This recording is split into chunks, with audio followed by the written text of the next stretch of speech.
No niin, moikka täältä Ylöjärven uimahallista. Uimahallikausi on pikkuhiljaa taas alkamassa tässä loppukesän mittaa. Ajateltiin tosiaan uimaopettajan porukalla tehdä pieni semmoinen videosarja siitä, miten se vanhempi voi nyt sitten tukea lasta uimaopetuksen ja uimisen oppimisen kanssa. Ihan ensimmäisenä niin meidän pointti on se, tai vinkki on se, että muistakaahan hän rohkeasti tulla kysymään vinkkejä ja neuvoja uimaopettajilta ja uimavalvojilta. Meidät löytää täältä kopista taikka kiertelemässä allasosastolta. Niin tulkaa rohkeasti juttelemaan. Mielellämme jaetaan vinkkejä uimaopetuksesta ja muutenkin turvallisuudesta täällä uimahallissa.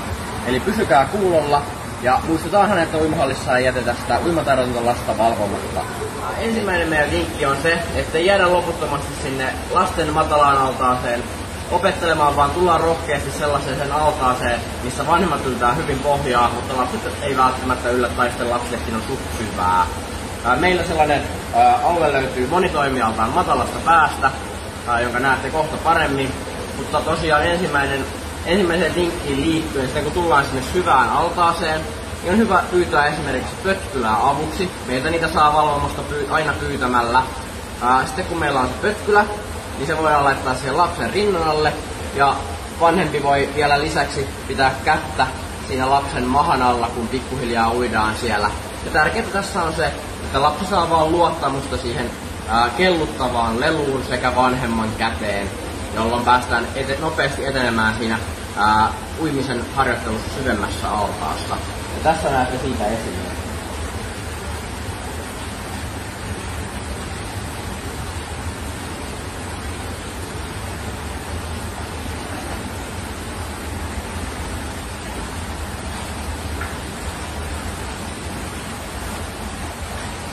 Jatko edelliseen, missä puhuttiin pötkylän käyttämistä apuvälineenä, niin nyt pikkasen tekniikkaa siihen. Elikkä kun me uidaan sieltä, niin jalat pysyy siellä veden suuntaisesti pinnan lähellä ja potkii suht suorana. Sitten toinen pointti on se, että kädet tulee tolleen hienosti pitkillä vedoilla ja rauhallisilla vedoilla sieltä eestä.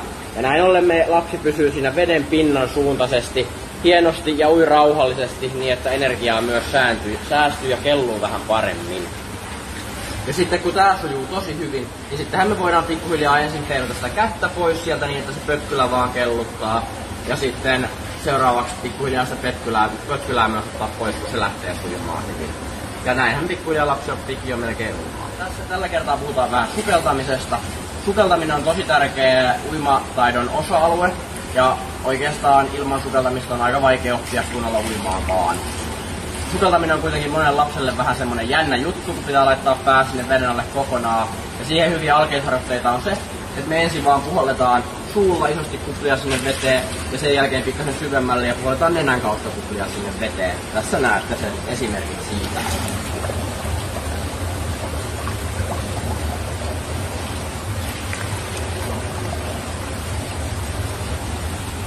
Juuri näin.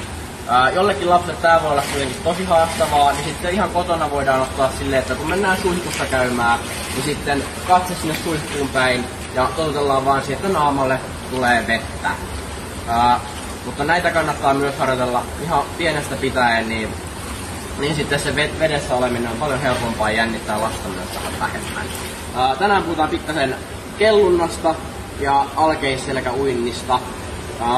Kellunta on tosi hyvä tapa parantaa sitä uintitaitoa, koska kun me osataan kellua ja hengittää siellä vedessä hyvin, niin silloin myös uinti on kevyempää. Plus on tosi tärkeää, että lapsi oppii lepäämään siellä vedessä ja keräämään voimia, jos joskus tulee vähän semmoinen jännä tilanne.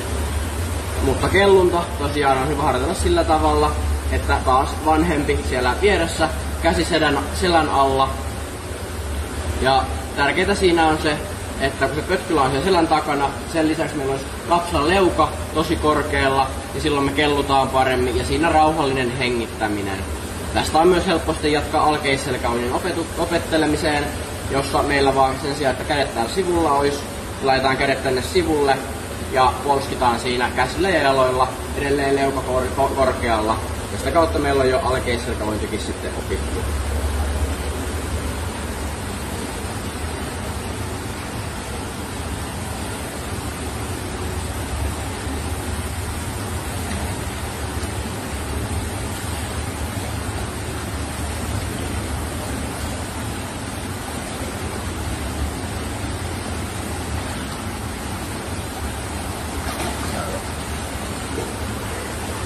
Hyvä.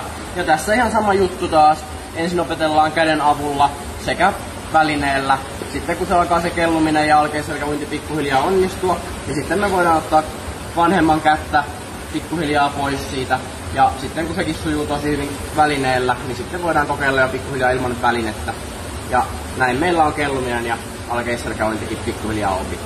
Viimeiset terveiset vanhemmille ja uimaan opetteleville lapsille. Kun sitten aina välillä mietitään, että milloin sillä lapsella on se uimataito, niin meillä esimerkiksi on käytetty hyvänä mittana sitä, että kun lapsi pääsee tällaisen 25 metrin altaan päästä päähän uimaan suht vaivattomasti, niin silloin me voidaan antaa lapselle jo mennä vähän vapaammin itsenäisesti uimahallissa. Muistetaan kuitenkin, että rannoilla uiminen on ihan eri asia kuin uimahallissa, ja on hyvä testata rannalla erikseen sen lapsen uimataitoa